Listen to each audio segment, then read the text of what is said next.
All right, the record reflects the presence of counsel for the parties. The defendant is present. The jury is not present. All right. In this particular instance, we are moving into another phase of the trial. That phase of the trial can involve the presentation of an opening statement, the presentation of evidence, including the defendant testifying if he so desires, as well as presentation of closing arguments. The defendant has represented to the court today that he has not made a decision concerning whether he wants to have other evidence presented. At this phase of the trial, the defendant has also represented to the court that he has not made a decision on whether or not he should testify during this phase of the trial. The right to testify or to remain silent during the course of the trial is guaranteed by the constitutions of the United States of America and the state of Hawaii. The right to call witnesses to testify is also guaranteed by the United States Constitution as well as the Constitution of the state of Hawaii. In order for the court to receive a waiver of these rights that will have that will be viewed as a valid waiver, the defendant must personally waive those rights in open court, or on the other hand, if the defendant doesn't want to waive them, then the defendant can exercise those rights. At this point in time, the defendant has indicated, given the fact that the verdict was on whether or not he committed the offense of murder in the second degree as well as arson in the second degree, was returned yesterday. He has not had an adequate opportunity to consider that question, and he needs time overnight to think more about these decisions. If the court is to view that as a waiver of the right at this point in time, I believe the law is clear that that would not be an effective waiver, and in effect would, in the court's view, render this proceeding to have little or no legal significance, which would be unfortunate. The court obviously does not wish to do that. So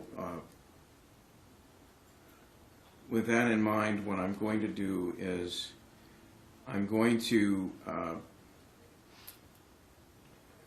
have the defendant return to court tomorrow at 1 p.m. Does that, I just want to make sure, does that create a conflict with your schedule, Mr. Upwell? No, that'll work. No. All right, at 1 p.m., and at that time I intend to question the defendant again about his decisions with respect to, I will probably ask about everything, that is an opening statement, testifying or remaining silent, and presentation of evidence.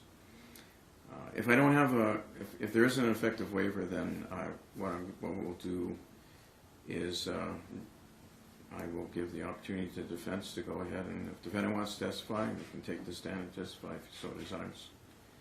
And if they want to present evidence, I'll give them the opportunity to present evidence. And of course, the prosecution would then have the ability to present rebuttal evidence. The indication that I've received is that there wouldn't be evidence presented, and the instructions that were prepared by the court were prepared with that in mind. However, we're not there at this point. And I'll have the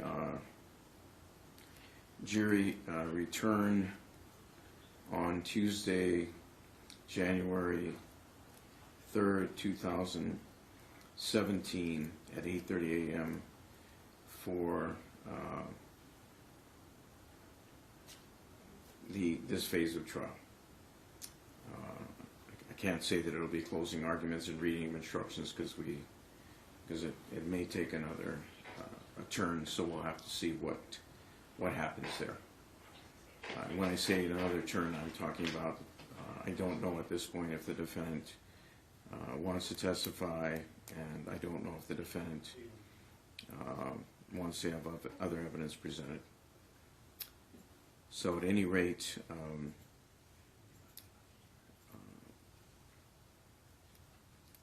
that will be what the court intends to do. We'll have the jury brought into the courtroom, and I will instruct them to return on Tuesday, January 3rd, 2017 at 8:30 a.m. We'll clear our calendar and that morning so we can begin with the jury. And anything that needs to be worked out in terms of presentations, I'd like to get worked out tomorrow. And finally, the jury will be instructed to keep in mind that the court's instructions remain in effect.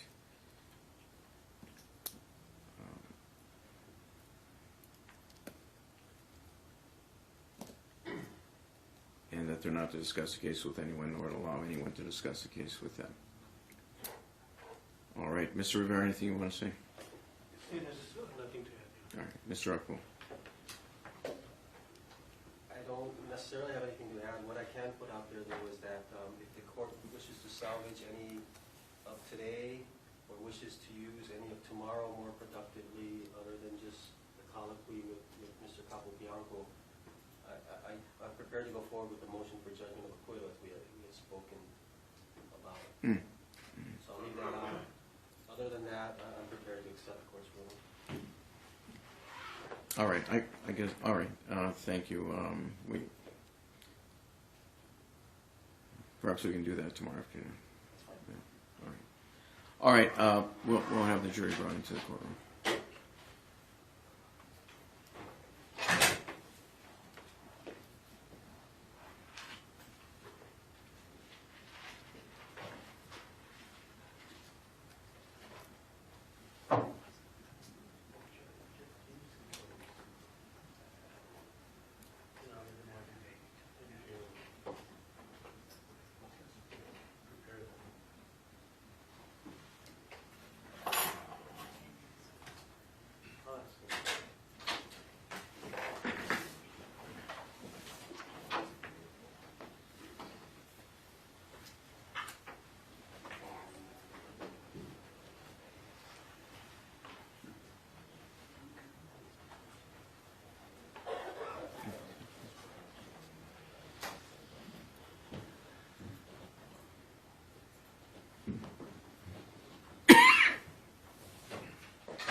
All right, the record will reflect that the members of the jury are present in the courtroom. You may be seated. Thank you very much.